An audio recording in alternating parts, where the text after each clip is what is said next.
Mahşer hep oğlum kokar. Sen gitsen olmaz, kader kaderde yanar. Ev kira olsa da babam bana bakar. Vursam vurulurum, ellerim kan ağlar. Kaldırıp omzundan attığın çukurdayım. Ben annenin döktüğü gözyaşındayım. Kaçsam, köşeyi dönsem yine buradayım. Kaçmam, en kötü mezar taşındayım. Ben sussam sen duysan artık bağıramam. Savaştığın yolda seni koruyamam. Sen gidersen yaşayamam kadın.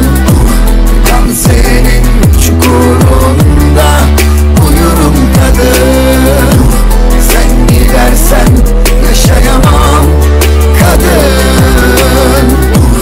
Kan senin çukurunda uyurum kadın.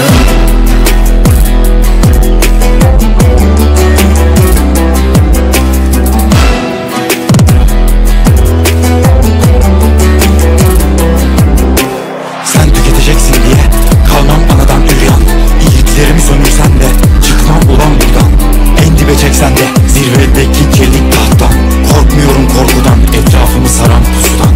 Kredisi bitmiş dostluklar burada yok.